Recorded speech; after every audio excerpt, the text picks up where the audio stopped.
What is going on, YouTube? It's your buddy, everybody's buddy, Card Craftsman, back with another video. Today I'm doing some restoration work on a 1977 Can-Am. It's a pretty rare car and I'm happy to get the opportunity to be working on it.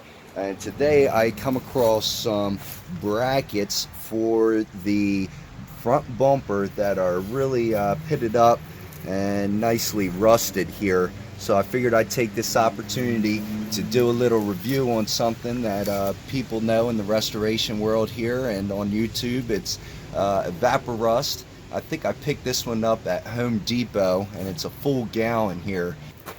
What you want to do with it is completely submerge your parts that have rust on it.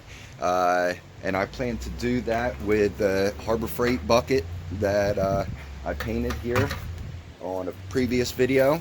And I'm just going to do that right now. Just going to put these in the bucket and hope that this 1 gallon is going to cover it. And it looks like it's going to be close here. Just take the Evaporust.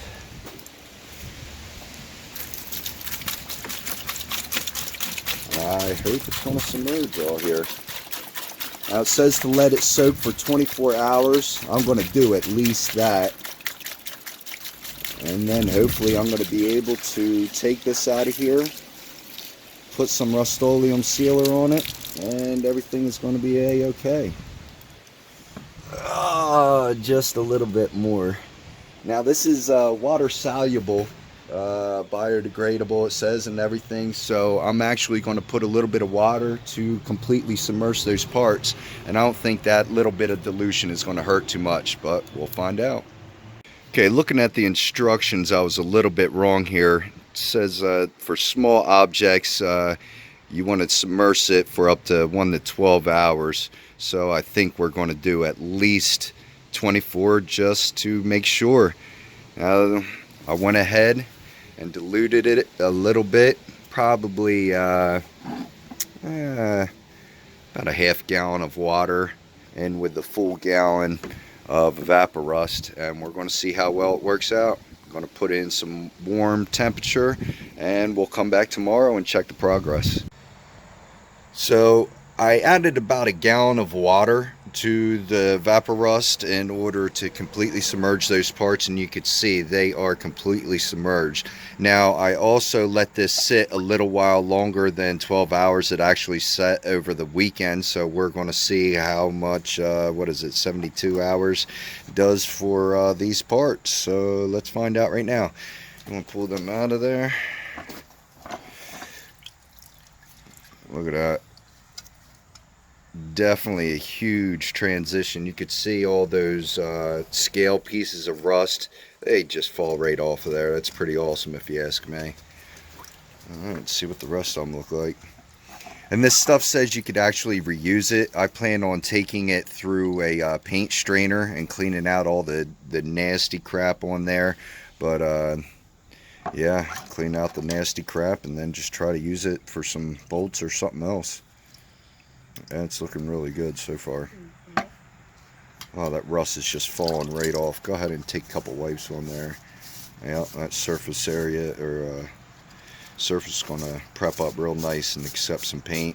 All that rust comes off without having to get a wire wheel or some other crazy type shit in there to try to get it all loose. And I'm going to take a wire brush now and knock a little bit of this loose just to show you what's going on here. Get that flat piece there. Let's see what's going on there. Now you want to rinse this off after you get it out with some water, and then of course you want to top coat it just about immediately for the best results. And you can see that stuff is coming right off of there with minimum effort, and that is a great surface. Go ahead and put your paint on. Just going to wash it off in the sink here. We'll use a Scotch pad to completely get this stuff off of there. Look how nice that bare metal comes off with that Evaporust. Fantastic. You can't ask for anything better. Not even sandblasting is going to get that good.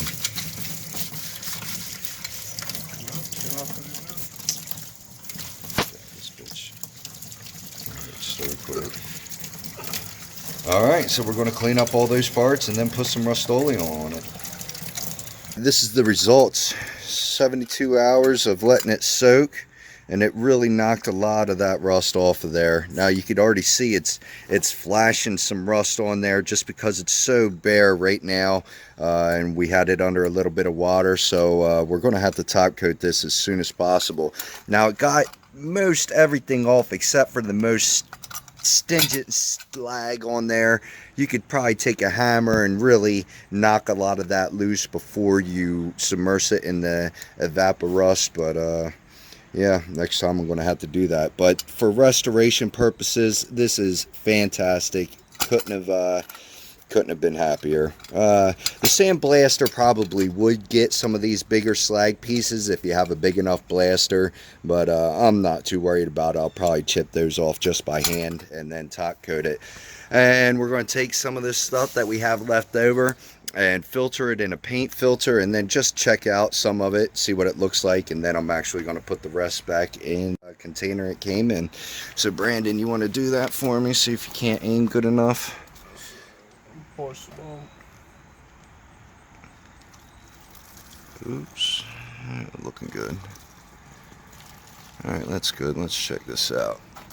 Let's set that in there. So it's a green color to begin with. I don't remember if you saw that coming out, but it definitely is full of rust and contaminants now. But the bottle says that you could reuse it, so I think after you strain it a couple times, there's not too much in the strainer there, just a couple little pieces of rust. But that's good. Of course, you don't want the rust to stay in there, but it's pretty well contaminated. I'll use it again and make another video and show you what's going on with that, though. So, yeah, let me know what you think in the comment section. If you like the video, and subscribe for more content like this. Car Craftsman and Brandon out. Later.